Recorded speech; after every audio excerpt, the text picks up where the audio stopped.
Hitler Kashinathan സാറും കുസൃതിക്കാരി പെണ്ണും. രചന നുസൈബ ഷമീർ. അവതരണം Shahul Malayil. Editing Faisal C M Noonjeri. Kashi വണ്ടിയെടുത്ത് വേഗത്തിൽ പോയി. പാറുവിന്റെ കയ്യിൽ നിന്ന് ആണി അവളുടെ വിരൽ തട്ടി ചോര വരാൻ തുടങ്ങിയിരുന്നു. പക്ഷെ വേദനയേക്കാൾ അവളെ തളർത്തിയത് സാറിന്റെ വാക്കുകളായിരുന്നു. അവൾ അവിടെ ഇരുന്ന് കരഞ്ഞുപോയി. സഹായിക്കാൻ നോക്കിയ തനിക്കൊടുവിൽ കള്ളപ്പേര് കിട്ടി. പിറ്റേന്ന് പാറു കോളേജിൽ വന്നില്ല. കാശി ക്ലാസ്സിലെത്തിയപ്പോൾ പാറുവിന്റെ സീറ്റ് ഒഴിഞ്ഞെടുക്കുന്ന കണ്ട് അവന്റെ ഉള്ളിൽ ഒരു പിടച്ചിലുണ്ടായി. അവന് തന്നെ ദേഷ്യം അല്പം കൂടിപ്പോയെന്ന് ചിന്തിച്ചു തുടങ്ങി. വൈകുന്നേരം കാശി ലൈബ്രറിയിൽ നിന്നാണ് സത്യം അറിഞ്ഞ്. വണ്ടി കാണിവെച്ച കുറച്ച് സീനിയർ പിള്ളേരായിരുന്നു എന്നും പാർവതി എടുത്തു മാറ്റുന്നുണ്ടെന്നും ലൈബ്രറിയൻ പറഞ്ഞു. കാശി സ്തംഭിച്ചു പോയി. താൻ ചെയ്ത തെറ്റ് എത്ര വലുതാണെന്ന് അവൻ തിരിച്ചറിഞ്ഞു. പാറുവിനെ കണ്ട് മാപ്പ് പറയണം, പക്ഷെ അവൾ ഫോൺ എടുക്കുന്നില്ല. കാശിയൊടുവിൽ പാറുവിന്റെ വീട് ലക്ഷ്യമാക്കി വണ്ടി ഓടിച്ചു. മഴ ചാറുന്ന ആ വൈകുന്നേരം കാശിയുടെ സ്കോർപിയോ പാറുവിന്റെ വീടിന് മുമ്പിൽ വന്ന് നിന്നു. ഒരു പഴയ തറവാട് വീട്, മുറ്റത്ത് നിറയെ പൂത്തിൽക്കുന്ന ചെടികൾ. കാശി വണ്ടിയിൽ നിന്നിറങ്ങി. പാവിന്റെ കൈകൾ അറിയാതെ വിറക്കുന്നുണ്ടായിരുന്നു. ഉമ്മറത്ത് പാറുവിന്റെ അമ്മ ഇരിക്കുന്നുണ്ടായിരുന്നു. ആരാ? ഞാൻ പാർവതിയുടെ കോളേജിലെ സാറാ, കാശിനാഥൻ. ഓ, കയറിയിരിക്കും സാറേ. പാറുവിന് ഇന്ന് നല്ല പനിയാ. കോളേജിൽ നിന്ന് വന്നപ്പോൾ മുതൽ മുറി അടച്ചിരിപ്പാ, ഒന്നും കഴിച്ചിട്ടുമില്ല. അമ്മ സങ്കടത്തോടെ പറഞ്ഞു. കാശിയുടെ നെഞ്ചിൽ ഒരു കല്ല് വന്ന് വീണ പോലെ തോന്നി. താൻ കാരണം അവൾ കരഞ്ഞു പനിയായി കിടക്കുകയാണോ? എനിക്ക് അവളൊന്ന് കാണാൻ പറ്റുമോ? അമ്മ വാതിൽ തുറന്നു കൊടുത്തു. പാറു കട്ടിലിൽ പുതച്ചു മൂടി കിടക്കുകയാണ്.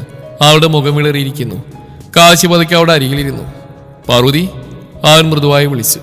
ശബ്ദം കേട്ട് പാറു പതുക്കെ കണ്ണു തുറന്നു. മുന്നിൽ കാശിയെ കണ്ടതും അവൾ പെട്ടെന്ന് എഴുന്നേൽക്കാൻ നോക്കി. പക്ഷെ തലയിറങ്ങി അവൾ വീണ്ടും കിടന്നു. എന്തിനാ സർ വന്ന്? ഞാൻ വണ്ടി പഞ്ചറാക്കാൻ നോക്കിയതല്ല, ഞാനത് എടുത്തു മാറ്റാൻ. അവൾ കരഞ്ഞോണ്ട് പറഞ്ഞു. എനിക്കറിയാൻ പാറു, എനിക്കെല്ലാം മനസ്സിലായി. എന്നോട് ക്ഷമിക്കുക. ഞാൻ അത്രക്കും ദേഷ്യപ്പെടാൻ പാടില്ലായിരുന്നു. കാശി അവളുടെ നെറ്റിയിൽ കൈവച്ചു. നല്ല ചൂട്. അവന്ന് എന്റെ കയ്യിലുണ്ടായിരുന്ന ചോക്ലേറ്റ് അവളുടെ അരികിൽ വെച്ചു. വേഗം സുഖമായിട്ട് വരണം, നീ ഇല്ലാത്ത ക്ലാസ് ഭയങ്കര ബോറാ. പാറു കാശിയുടെ കൈ പതുക്കെ പിടിച്ച്. സർ, സാർ എപ്പോഴും എന്നെ ശിക്ഷിക്കാറുണ്ടല്ലോ, പക്ഷെ ഇന്നലെ സാർ പറഞ്ഞ വാക്കിനെ ഒരുപാട് വേദനിപ്പിച്ചു. കാശി അവളുടെ കൈപ്പത്തിയിൽ തന്നെ തള്ളവിരൽ കൊണ്ട് പതുക്കെ തലോടി.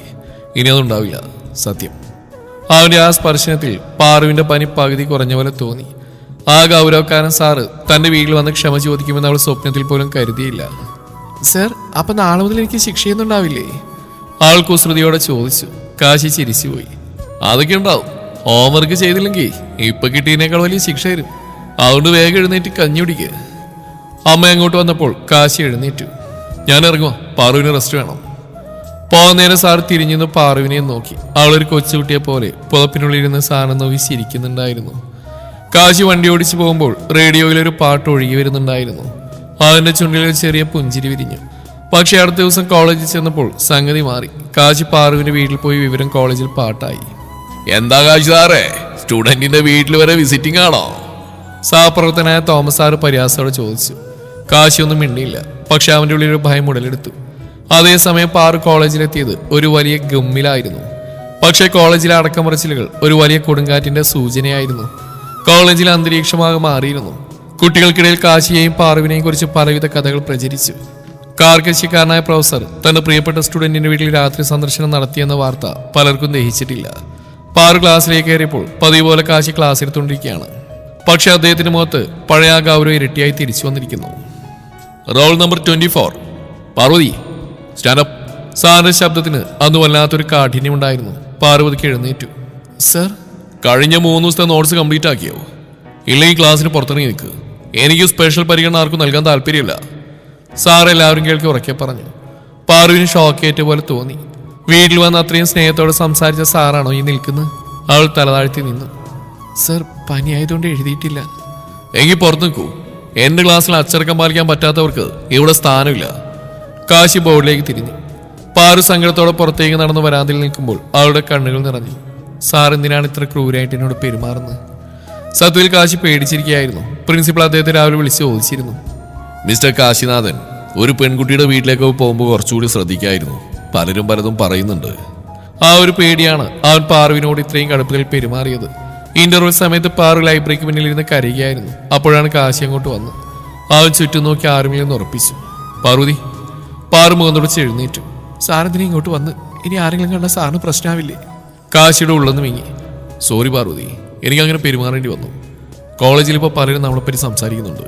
നിന്റെ പേര് ചീത്തയാക്കാൻ എനിക്ക് വയ്യ. അതിന് ഞാൻ തെറ്റൊന്നും ചെയ്തില്ലല്ലോ സാറേ. എനിക്ക് സാറിന് ഇഷ്ടമാണെന്ന് പറഞ്ഞ കുറ്റാണോ?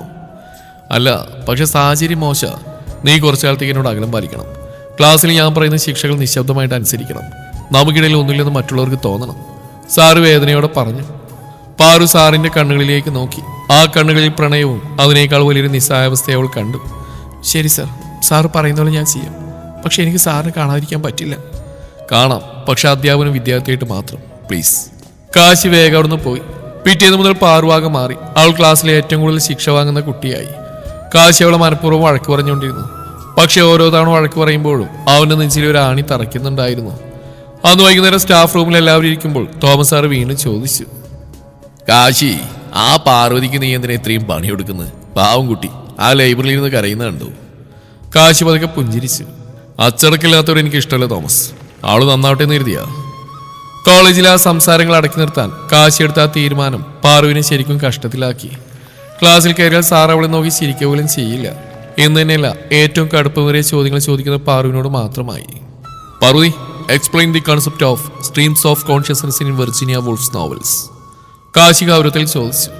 പാറു എഴുന്നേറ്റിരുന്നു. അവൾ നന്നായി പഠിച്ചിരുന്നു. Sir, it's like a flow of thoughts, just like my thoughts about you sir. അവൾ ശബ്ദം താഴ്ത്തി പതുക്കെ പറഞ്ഞു. കാശിയുടെ കയ്യിൽ നിന്ന് പുസ്തകം അറിയാതെ താഴെ വീണു. അവൻ വേഗം അതെടുത്തു. ശ്രദ്ധിച്ച് സംസാരിക്കൂ പാർവതി, തെറ്റായ ഉദാഹരണങ്ങൾ വേണ്ട. ഇതിന് ശിക്ഷയായി താനിന്ന് ഉച്ചയ്ക്ക് സ്റ്റാഫ് റൂമിലെ എല്ലാ ഫയലുകളും ആൽഫബറ്റിക് ഓർഡർ അടുക്കി വെക്കണം. തനിച്ച് ചെയ്യണം. ക്ലാസ്സിലെ കുട്ടികൾ പരസ്പരം നോക്കി. ഈ സാന്നിധ്യം പറ്റി ആ പാമ്പെൺകുട്ടി ഇങ്ങനെ പീഡിപ്പിക്കാൻ അവരടക്കം പറഞ്ഞു. കാശി ഉദ്ദേശിച്ചത് അതുതന്നെയായിരുന്നു. തങ്ങൾ തമ്മിലൊരു ബന്ധവുമില്ലെന്ന് എല്ലാവരെയും വിശ്വസിപ്പിക്കുക. കോളേജിലെ അടക്കം പറച്ചിലുകൾ ഭയന്ന് കാശി പാർവിനോട് കാണിക്കുന്ന ഗൗരവം ഇപ്പോൾ ഒരുതരം ക്രൂരതയായി മാറി തുടങ്ങിയിരുന്നു. ക്ലാസ്സിൽ കയറിയാൽ അവൾ നോക്കില്ലെന്ന് മാത്രമല്ല, ഓരോ ചെറിയ തെറ്റിനും വലിയ ശിക്ഷകൾ നൽകാൻ അവൻ മടിച്ചില്ല. അന്ന് കനത്ത മഴയുള്ള ഒരു ദിവസമായിരുന്നു. ഇംഗ്ലീഷ് ക്ലാസ് കഴിഞ്ഞപ്പോൾ കാശി പറഞ്ഞു, പാർവതി, താൻ ഇന്നലെ തന്ന അസൈൻമെന്റ് എഴുതില്ലല്ലോ. അതിന് ശിക്ഷയായിട്ട് ഇന്ന് കോളേജ് വിട്ട ശേഷം ലൈബ്രറിയിലെ പഴയ റെക്കോർഡുകളെല്ലാം തനിച്ച് അടുക്കി വെക്കണം. ഞാൻ വന്ന് നോക്കിയിട്ട് തനിക്ക് വീട്ടിൽ പോകാൻ പറ്റുമോ? പാറുവിന് സങ്കടം വന്നു. സർ, നല്ല മഴയാ, എനിക്ക് സൈക്കിളിൽ പോകാൻ പറ്റില്ല, ലേറ്റായ. അതൊന്നും എനിക്കറിയണ്ട, അച്ചടക്കം വേണം. പോയിക്കോളൂ. സാറ് മുഖം തിരിച്ചു. വൈകുന്നേരം 5 മണി. എല്ലാവരും കോളേജ് വിട്ടുപോയി. കാശി തന്റെ ക്യാബിലിരിക്കായിരുന്നു. പുറത്ത് ഇടിമിന്നലോടുകൂടിയ മഴ പെയ്യുന്നു. പെട്ടെന്ന് ലൈബ്രറി ഭാഗത്തുനിന്ന് ഒരു വലിയ ശബ്ദം കേട്ടു. കാശി ഓടി അങ്ങോട്ട് ചെന്നു. അവിടെ കണ്ട കാഴ്ച അവനെ ചങ്ക് തറക്കുന്നതായിരുന്നു. പഴയൊരു വലിയ അലമാര ചെരിഞ്ഞ് വീണിരിക്കുന്നു. പാറു അതിന്റെ അടിയിൽ പെട്ടുപോയി. പാർവതി! കാശി അലറിക്കൊണ്ട് അങ്ങോട്ട് പാഞ്ഞു. അവൻ തന്നെ സർവ്വശക്തി എടുത്ത് അലമാര പൊക്കി മാറ്റി. പാറു ബോധമില്ലാതെ കിടക്കുകയായിരുന്നു. അവളുടെ നെറ്റിൽ നിന്ന് ചോരൊലിക്കുന്നുണ്ട്. പാറു, കണ്ണു തുറക്ക്. പാറു, പ്ലീസ്. കാശി അവളെ മടിയിൽ കിടത്തി. അവന്റെ കൈകൾ വിറക്കുന്നുണ്ടായിരുന്നു. ഗൗരവക്കാരനായ പ്രൊഫസറുടെ കണ്ണിൽ നിന്ന് കണ്ണുനീർ ധാരയായി ഒഴുകി. കാശി അവളെ നെഞ്ചോട് ചേർത്ത് പിടിച്ചു. Sorry Paru, sorry. നിന്നെ ഇങ്ങനെയൊക്കെ ശിക്ഷിക്കാൻ എനിക്ക് തോന്നിയത് എൻ്റെ മണ്ടത്തരോ. എനിക്ക് നിന്നെ അത്രയ്ക്ക് ഇഷ്ടമോ പാറു. നീയില്ലാതെ എനിക്ക് പറ്റില്ല. ആ വിജനമായ ലൈബ്രറിയിൽ മഴയുടെ സംഗീതത്തിനിടയിൽ കാശി തന്റെ പ്രണയം ഉറക്കെ വിളിച്ചു പറഞ്ഞു. അവനോട് നെറ്റിയിൽ പതുക്കെ ചുംബിച്ചു. പെട്ടെന്ന് പാറു പതുക്കെ കണ്ണു തുറന്നു. അവളുടെ ചുണ്ടിൽ ചെറിയൊരു പുഞ്ചിരി വിരിഞ്ഞു. സാറിപ്പോ പറയാൻ സത്യമാണോ? അവൾ ക്ഷീണിച്ച ശബ്ദത്തിൽ ചോദിച്ചു. കാശി ഞെട്ടിപ്പോയി. നീ ബോധം കിട്ട പോലെ അഭിനയിക്കായിരുന്നോ? അല്ല സർ, അലമാര വീണപ്പോൾ എനിക്ക് ശരിക്കും വേദനിച്ചു. പക്ഷെ സാറിനെ കെട്ടിപ്പിടിച്ച് ഇഷ്ടമാണെന്ന് പറഞ്ഞപ്പോൾ എൻ്റെ വേദനയൊക്കെ പോയി. പാറു കുസൃതിയോടെ പറഞ്ഞു. കാശി വേഗം അവളെ എഴുന്നേൽപ്പിച്ചു. നീ എന്നെ പറ്റിക്കായിരുന്നല്ലേ? നിനക്ക് ഇതിനുള്ള ശിക്ഷ ഞാൻ തരും. തന്നോളൂ സർ. പക്ഷേ ഇനി എനിക്ക് സാറിൻ്റെ ആ ഗൗരവം പേടിയില്ല. കാരണം സാറിനുള്ളിൽ എനിക്കൊരു സ്ഥാനമുണ്ട് ഞാൻ അറിഞ്ഞു കഴിഞ്ഞു. പാറു സാറിന്റെ ഷർട്ടിൽ മുറുകെ പിടിച്ചു. കാശിയൊന്നും മിണ്ടിയില്ല. അവൻ തന്റെ കോട്ടൂരി അവൾക്ക് പുതപ്പിച്ചു കൊടുത്തു. വാ, ഞാൻ വീട്ടിൽ കൊണ്ടാകാം. ഇനി മേളിൽ ഇത്ര സാഹസത്തിന് മുതിരരുത്. അവനവളെ താങ്ങി പിടിച്ച് കാറിലേക്ക് കൊണ്ടുപോയി. ആ രാത്രിയിലെ മഴയിൽ കാറിനുള്ളിലെ നിശബ്ദതയിൽ അവർ രണ്ടുപേരും അറിഞ്ഞു തങ്ങളുടെ പ്രണയം ഇനി ആർക്കും തടയാൻ കഴിയില്ലെന്ന്. പക്ഷെ അടുത്ത ദിവസം കോളേജിലെത്തിയപ്പോൾ കാശി വീണ്ടും ആ പഴയ കടുപ്പക്കാരനായി. പക്ഷെ പാറുവിന് അറിയാമായിരുന്നു ആ കടുപ്പത്തിന് പിന്നിൽ തനിക്ക് വേണ്ടി മാത്രം തുടിക്കുന്ന ഒരു ഹൃദയമുണ്ടെന്ന്. ലൈബ്രറിയിൽ ആ സംഭവത്തിന് ശേഷം പാറുവിന്റെ മുഖത്ത് എപ്പോഴും ഒരു പ്രത്യേക തിളക്കമായിരുന്നു. ക്ലാസ്സിൽ കാശി ഗൗരവത്തിൽ നോക്കുമ്പോൾ അവൾ തിരിച്ചൊന്ന് കണ്ണു ചിമ്മും. കാശി ഉടനെ പരിങ്ങി ബോർഡിലേക്ക് തിരിയും. ആ പഴയ കടുപ്പക്കാരൻ പാറുവിന്റെ മുന്നിൽ പതുക്കെ പതുക്കെ ഉരുകി തുടങ്ങിയിരുന്നു. അന്ന് രാവിലെ ഇംഗ്ലീഷ് ക്ലാസ്സിൽ കാശി സാർ റൊമാൻറ്റിക് കാലഘട്ടത്തിലെ കവിതകളെക്കുറിച്ച് ക്ലാസ് എടുക്കുകയായിരുന്നു. John Keats says a thing of beauty is a joy forever. ഇതിന്റെ അർത്ഥം ആർക്കെങ്കിലും പറയാമോ? സാറ് ഗൗരവത്തിൽ ചോദിച്ചു. പാറു പതിപോലെ കൈവക്കി. സർ, അത് സാറിനെ പോലെയാണ്. ദൂരത്ത് നിന്ന് നോക്കുമ്പോൾ ഒരു ഭംഗി, പക്ഷെ അടുത്തു വന്നാൽ ഭയങ്കര ഗൗരവം. എങ്കിലും ആ മുഖം കാണുന്ന എനിക്ക് എന്നും ഒരു ജോയിയാണ്. ക്ലാസ്സിലായ ചിരി വളർന്നു. കാശിയൊന്ന് ചുമച്ചു. പാർവതി, കവിതയായിട്ട് കാണാൻ പഠിക്കൂ. സ്വന്തം ഭാവനയിൽ കലത്തണ്ട. ഇതിന് ശിക്ഷയായിട്ട് താനിന്ന് ഉച്ചയ്ക്ക് എൻ്റെ സ്റ്റാഫ് റൂമിലെ മേശപ്പുറത്തുള്ള എല്ലാ പേപ്പറുകളും കറക്റ്റായിട്ട് ഫയൽ ചെയ്യണം. ഒരു പേപ്പർ പോലും താഴെ പോകരുത്. പാറു എഴുന്നേറ്റ് നിന്നു. സർ, ഞാനത് ചെയ്തോളാം. പക്ഷെ ഒരു കണ്ടീഷൻ, ഞാനത് ചെയ്തു കഴിഞ്ഞാൽ സാർ എനിക്കൊരു ചോക്ലേറ്റ് വാങ്ങി തരുമോ? കാശി പല്ലടിച്ചു. ഇത് കോളേജാണ് പാർവതി, മിഠായി കടയല്ല. ഉച്ചയ്ക്ക് സ്റ്റാഫ് റൂമിൽ ആരുമില്ലാത്ത നേരത്തെ പാറു ഫയലുകൾ അടുക്കി വെക്കുകയായിരുന്നു. കാശി അവന്റെ കസേരയിൽ നിന്ന് എന്തോ ഗൗരവത്തിൽ എഴുതുകയാണ്. പാറു പതുക്കെ സാറിൻ്റെ അടുത്തേക്ക് നീങ്ങി നിന്നു. സർ, ഇന്ന് ലൈബ്രറിയിൽ വെച്ചിട്ട് പറഞ്ഞു, ഒന്നുകൂടി പറയാമോ പ്ലീസ്? അവൾ കൊഞ്ചിക്കൊണ്ട് ചോദിച്ചു. കാശി തലയുയർത്തി അവളെ നോക്കി. ആ കണ്ണുകളിൽ പ്രണയം തുളുമ്പുന്നുണ്ടായിരുന്നു. പാർവതി, ഞാനന്ന് അങ്ങനെയൊക്കെ പറഞ്ഞ് ആ സാഹചര്യം കൊണ്ടാ, നീ അത് മറന്നേക്ക്. അയ്യോ, എനിക്ക് മറക്കാൻ പറ്റില്ലല്ലോ സാർ. സാറിന് അത്രയ്ക്ക് ഇഷ്ടമാണെന്ന് പറഞ്ഞ എൻ്റെ കാതിൽ ഇപ്പോഴും മുഴങ്ങുന്നുണ്ട്. പാറു സാറിന്റെ ടേബിളിൽ കൈകുത്തി നിന്നു. കാശി പതുക്കെ അവളുടെ കൈ പിടിച്ചു. നീ ഒരു കുസൃതി കൊടുക്കുകയാണ് പാറു. നിന്നെ ശിക്ഷിക്കാൻ എനിക്ക് തോന്നുന്നതിന് എൻ്റെ ഗതികേടാ. പക്ഷെ കോളേജിൽ നമ്മൾ അധ്യാപന വിദ്യാർത്ഥിയായിട്ട് തന്നെ തുടരണം. മനസ്സിലായോ? മനസ്സിലായി സാർ. പക്ഷെ ഇടയ്ക്കൊന്ന് ചിരിച്ചുകൂടെ? പാറു ചിരിച്ചു. പെട്ടെന്ന് സ്റ്റാഫ് റൂമിലേക്ക് മറ്റൊരു പ്രൊഫസർ കയറി വന്നു. കാശി പെട്ടെന്ന് കൈവിട്ടു. പാർവതി, ആ ഫയലുകൾ വേഗം അടുക്കി വെക്കണം, മടി കാണിക്കരുത്. സാറ് വീണ്ടും ആക്രോശിച്ചു. അങ്ങോട്ട് വന്ന മലയാളം പ്രൊഫസർ വിശ്വൻ സാറായിരുന്നു. എന്താ കാശി, നീ എപ്പോഴും പാർവതി ഇങ്ങനെ ശിക്ഷിക്കുന്നത്? അവള് പാവലിടോ. പാവൊന്നല്ല വിശ്വൻ സാർ, ഇവൾക്ക് ഇത്തിരി കുസൃതി കൂടുതലാ, അത് മാറ്റിയെടുക്കണ്ടേ? കാശി ഗൗരവത്തിൽ പറഞ്ഞു. വൈകുന്നേരം കോളേജ് വിട്ട് പാറു സൈക്കിളിൽ പോകുമ്പോൾ കാശിയുടെ കാർ അവിടെ അരികിൽ വന്ന് നിന്നു. പാർവതി, ഇത് പിടിച്ചോ. സാറ് വിൻഡോ ഓപ്പൺ ചെയ്തൊരു പൊതി നീട്ടി. പാറു ഇത് വാങ്ങി തുറന്നു നോക്കി. ആൾക്ക് ഏറ്റവും ഇഷ്ടപ്പെട്ട ഡയറി മിൽക്ക് സിൽക്ക്. പാറുവിന്റെ ഹൃദയം സന്തോഷം കൊണ്ട് തുള്ളിച്ചാടി. കാശി കൊടുത്ത ചോക്ലേറ്റ് നുണയുമ്പോൾ പാറു ആലോചിക്കുകയായിരുന്നു, ഈ സാധനം വീട്ടിലാരണാ ഉള്ളത്? അവിടെ ഇതേ ഗൗരവമാണോ? ആളുടെ ഉള്ളിലെ ഡിറ്റക്റ്റീവ് ഉണർന്നു. അന്ന് വൈകുന്നേരം കോളേജ് കഴിഞ്ഞ് കാശി വേഗത്തിൽ ഇറങ്ങുന്ന കണ്ടപ്പോൾ പാറു തന്നെ സൈക്കിളിൽ പതുക്കെ സാറിനെ പിന്തുടർന്നു. സാറിന്റെ സ്കോർപിയോ ചെന്നിന്ന് നഗരത്തിന് പുറത്തുള്ള മനോഹരമായൊരു വില്ലക്ക് മുന്നിലാണ്. പാറു ഗേറ്റിന് പുറത്തു നിന്ന് നോക്കി. അവിടെ കണ്ട കാഴ്ച അവളെ അത്ഭുതപ്പെടുത്തി. കാശി ഷർട്ടിന്റെ കൈമടക്കി വെച്ച് മുറ്റത്ത് ചെറിയ കുട്ടിയോടൊപ്പം പന്തളിക്കുന്നു. അവൻ പൊട്ടിച്ചിരിക്കുന്നു. കോളേജിൽ ഒരിക്കലും കണ്ടിട്ടില്ലാത്ത ചിരി കണ്ട് പാറു സ്തംഭിച്ചു നിന്നു. പെട്ടെന്ന് വയസ്സായ ഒരു അമ്മ ഉമ്മറത്തേക്ക് വന്നു. കാശി, മതി കളിച്ചത്, അകത്ത് കയറി ചായ കുടിക്ക്, കീച്ചുവിനെ പഠിക്കാൻ വിട്. അമ്മേ, ഒരു 5 മിനിറ്റ് കൂടി പ്ലീസ്. സാറ് കൊഞ്ചിക്കൊണ്ട് പറയുന്നിട്ട് പാറുവിന്റെ കണ്ണു തള്ളിപ്പോയി. ഹിറ്റ്ലർ സാറ് വീട്ടിൽ വെറും പാവം കുട്ടി. പെട്ടെന്ന് പാറുവിന്റെ സൈക്കിളിന്റെ ബെല്ല് അറിയാവുന്ന അടിഞ്ഞു. കാശി ഞെട്ടിത്തിരിഞ്ഞ് നോക്കി. ഗേറ്റിന് പുറത്ത് പാറുവിനെ കണ്ടതും സാറിന്റെ മുഖത്തെ ആ ചിരി പെട്ടെന്ന് മാഞ്ഞു. പകരം പഴയ പ്രൊഫസറിലേക്ക് വന്നു. അവൻ പതുക്കെ ഗേറ്റിനടുത്തേക്ക് വന്നു. പാർവതി, താനിവിടെ നിൽക്കുക, എന്നെ ഫോളോ ചെയ്ത് വന്നാണ് നീ? ആ സാർ, ഞാൻ ചുമ്മാ ഈ വഴിക്ക് വന്നതാ. പാറുവിക്ക്. അപ്പോഴേക്കും കാശിയുടെ അമ്മ അങ്ങോട്ട് വന്നു. ആരാ കാശി ഇത്? നിന്റെ സ്റ്റുഡൻ്റ് ആണോ? മോൾ അകത്തേക്ക് വരൂ. കാശി തടയാൻ നോക്കിയെങ്കിൽ അമ്മ സമ്മതിച്ചില്ല. പാറു അകത്തേക്ക് കയറി. ആ വീട് നിറയെ പുസ്തകങ്ങളും മനോഹരമായ പെയിന്റിങ്ങുകളുമായിരുന്നു. ഇതാണ് എൻ്റെ അമ്മ ശാരദ ടീച്ചർ, റിട്ടയർഡ് ആണ്. ഇതെൻ്റെ അനിയൻ കിച്ചു. കാശി അല്പം സമരോടെ പരിചയപ്പെടുത്തി. എൻ്റെ മോൻ കോളേജിൽ ഭയങ്കര ദേഷ്യക്കാരനാണോ മോളെ? അമ്മ ചിരിച്ചോണ്ട് ചോദിച്ചു. അയ്യോ അമ്മേ, ദേഷ്യോ? പുള്ളി അവിടെ വലിയ സംഭവം, എല്ലാവരെയും ഒറ്റക്കാലം നിർത്തും. പാറു കാശി നോക്കി കണ്ണു ചീമി പറഞ്ഞു. കാശി പല്ലിയടിച്ചു. പാർവതി, ചായ കുടിച്ചെങ്കിൽ ഇറങ്ങിക്കോ, ഇരുട്ടാവുന്നു. അമ്മേ, സാറിനെ എപ്പോഴും ശിക്ഷിക്കാറുണ്ട്. ഇന്ന് സാറിന്റെ കൈ കൊണ്ട് എനിക്കൊരു ചായ ഇട്ട് തരാൻ പറയും. പാറു വിട്ടില്ല. അമ്മ ചിരിച്ചുകൊണ്ട് കാശിയെ നോക്കി. വേറെ വഴികളില്ലാതെ കാശി അടുക്കളയിലേക്ക് പോയി. പാറു അമ്മയോട് സാറിന്റെ കുട്ടിക്കാലത്തെ കഥകൾ ചോദിച്ചറിഞ്ഞു. സാറ് പണ്ടേ പഠിപ്പിച്ചും അല്പം ഗൗരവക്കാരനായിരുന്നെന്ന് അമ്മ പറഞ്ഞു. ചായയുമായി വന്ന കാശി പാറുവിനെ തുറച്ചു നോക്കി. കുടിച്ചിട്ട് വേഗം പോയിക്കോ, നിന്റെ അച്ഛനും അമ്മയെ അന്വേഷിക്കും. പാറു ചായ കുടിച്ചിറങ്ങാൻ നേരത്ത് അമ്മയുടെ കാല് തൊട്ട് വന്ദിച്ചു. അമ്മേ, ഞാനിനി ഇടയ്ക്കിടെ വരാട്ടോ. തീർച്ചയായിട്ടും മോളെ. അമ്മ അവളെ ചേർത്ത് പിടിച്ചു. കാശി അവളെ ഗേറ്റ് വരെ കൊണ്ടാക്കാൻ ചെന്നു. പാർവതി, നീ എൻ്റെ അമ്മയെ കയ്യിലെടുത്തല്ലേ? നിനക്ക് ഇതിനുള്ള ശിക്ഷ നാളെ തരുന്നുണ്ട്. തന്നോളൂ സാർ. സാറിന്റെ ആ പന്തളി കണ്ടപ്പോൾ എനിക്ക് മനസ്സിലായി സാറിന്റെ ഉള്ളിൽ കൊച്ചു കുട്ടിയുണ്ടെന്ന്. I love you sir. Paru ഉറക്കെ പറഞ്ഞ് സൈക്കിൾ ചവിട്ടി പോയി. കാശി അവിടെ തന്നെ നിന്നു. തന്റെ അമ്മയ്ക്കും അനിയനും പാറുവിനെ ഇഷ്ടമായത് അവനുള്ളിൽ വലിയൊരു സന്തോഷം നൽകി. പക്ഷെ അടുത്ത ദിവസം കോളേജിലെത്തിയപ്പോൾ കാശിയെ കാത്തിരുന്ന് ഒരു വലിയ ചതിയായിരുന്നു. പാറു സാറിന്റെ വീട്ടിൽ നിന്ന് ഇറങ്ങി വരുന്ന ഫോട്ടോ എടുത്ത് ആരോ നോട്ടീസ് ബോർഡിൽ ഒട്ടിച്ചിരിക്കുന്നു. പ്രിൻസിപ്പലിന്റെ മുന്നിൽ കാശി നിൽക്കുകയാണ്. മേശപ്പുറത്ത് ആ ഫോട്ടോ ഇരിക്കുന്നു. പുറത്ത് കുട്ടികളുടെ വലിയൊരു കൂട്ടം. പാറു അവിടെയുണ്ട്. അവളുടെ കണ്ണുകൾ നിറഞ്ഞിരുന്നു. മിസ്റ്റർ കാശിനാഥൻ, ഒരു പ്രൊഫസർ തന്റെ സ്റ്റുഡന്റിനെ വീട്ടിൽ വിളിച്ചു വരുത്തുന്ന അത്ര നല്ല കാര്യമാണോ? കോളേജിന്റെ സൽപ്പേരിനെ തന്നെ ഇത് ബാധിക്കും. പ്രിൻസിപ്പൽ ഗൗരവത്തിൽ പറഞ്ഞു. കാശി പതുക്കെ കണ്ണു തുറന്നു. അവന്റെ മുഖത്ത് അപ്പോൾ ഭയമല്ല, ഒരു ഉറച്ച തീരുമാനമായിരുന്നു ഉണ്ടായിരുന്നത്. സർ, അവളെന്റെ വീട്ടിൽ വന്ന് സത്യ. എൻ്റെ അമ്മയെ കാണാനാ വന്ന്. പക്ഷെ ഒരു കാര്യം ഞാനിപ്പോൾ വ്യക്തമാക്കാം. കാശി വാതിൽ കേൾക്കുന്ന പാറുവിനെ നോക്കി. പാർവതി എനിക്ക് വേറൊരു സ്റ്റുഡൻറ്റ് മാത്രമല്ല, എനിക്ക് അവളെ ഇഷ്ടമാണ്. എൻ്റെ ജീവിത പങ്കാളിയായിട്ട് ഞാൻ അവളെ കാണുന്നു. അത് ഈ കോളേജിന് പ്രശ്നമാണെങ്കിൽ ഞാൻ എൻ്റെ ജോലി രാജിവെക്കാൻ തയ്യാറാണ്. ആളിലാകെ നിശബ്ദത. പാറുവിൻ്റെ ശ്വാസം നിലച്ചുപോയി. കാശി എല്ലാവരുടെയും മുമ്പിൽ വെച്ച് പ്രണയം തുറന്നു പറഞ്ഞിരിക്കുന്നു. അപ്പോഴാണ് പാറുവിൻ്റെ അച്ഛൻ വിശ്വംബരൻ കൊണ്ട് കടന്നു വന്ന്. കൂടെ കാശിയുടെ അമ്മ ശാരദ ടീച്ചറും. ആരും രാജിവെക്കേണ്ട കാര്യമൊന്നുമില്ല. എൻ്റെ മോളെ എനിക്ക് നല്ല വിശ്വാസമുണ്ട്. കാശി സാറിൻ്റെ അമ്മ ഇന്ന് രാവിലെ തന്നെ എൻ്റെ വീട്ടിൽ വന്ന് ആലോചന നടത്തി കഴിഞ്ഞു. കാശിനാഥനെ പോലൊരു മരുവനെ കിട്ടുന്നതിൽ ഞങ്ങൾക്ക് സന്തോഷമേ ഉള്ളൂ. പ്രിൻസിപ്പൾ ഒന്ന് ഞെട്ടി. അപ്പൊ ഇത് വീട്ടുകാർ തമ്മിൽ ഉറപ്പിച്ചാണോ? അതെ, പാറു പഠിച്ചു കഴിഞ്ഞാൽ ഇവിടെ വിവാഹം ഉണ്ടാവും. അതുവരെ അവൾ ഇവിടെ സ്റ്റുഡൻറ്റും കാശിനാഥൻ പ്രൊഫസറായിട്ട് തുടരും. അതിലാർക്കെങ്കിലും പരാതിയുണ്ടോ? വിശ്വംബരൻ ചോദിച്ചു. ആർക്കൊന്നും പറയാൻ കഴിഞ്ഞില്ല. പുറത്തു നിന്നിരുന്ന കുട്ടികൾ ആർപ്പ് വിളിച്ചു. കാശി പതുക്കെ പാറുവിൻ്റെ അരികിലേക്ക് നടന്നിരുന്നു. Are you happy now my little rebel? നിന്റെ ഈ കുസൃതികൾക്ക് മുമ്പിൽ തോറ്റിരുന്ന എൻ്റെ ഏറ്റവും വലിയ സന്തോഷം എന്ന് നീ തെളിയിച്ചു കളഞ്ഞല്ലോ. പാറു ചിരിച്ചുകൊണ്ട് കണ്ണുടച്ചു.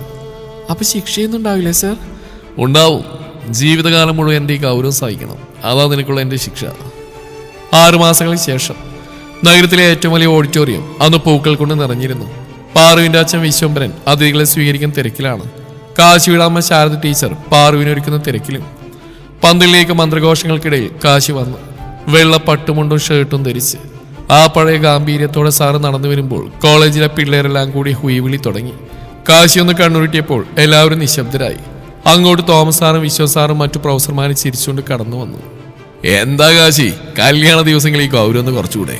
പാവം പാർവതി പേടിച്ചു പോവില്ലേ? തോമസ് സാറ് തമാശ. അവളെന്നെ പേടിക്കില്ലെന്ന് നിങ്ങൾക്ക് അറിയില്ലേ തോമസ്? അവളാണ് ഈ വീട്ടിൽ ഇനി വരാനിരിക്കുന്ന ഏറ്റവും വലിയ ഹിറ്റ്ലർ. കാശി പതുക്കെ പുഞ്ചിരിച്ചു. പാറുവിനെ മണ്ഡപത്തിലേക്ക് ആനയിച്ചു. കാശി അവളുടെ മുഖത്തേക്ക് നോക്കി. ആളൊരു ദേവതയെ പോലെ സുന്ദരിയായിരുന്നു. താലി കിട്ടുന്ന ആ നിമിഷം പാറുവിന്റെ കണ്ണുകൾ നിറഞ്ഞു. വിശ്വംബരൻ അവിടെ കൈ കാശിയുടെ കയ്യിൽ വെച്ചു കൊടുത്തു. സൂക്ഷിക്കണം കാശി, എൻ്റെ മകള് കുറച്ച് വികൃതിയാ. അറിയാസ, ആ വികൃതിയാണല്ലോ എന്നെ മാറ്റിയത്.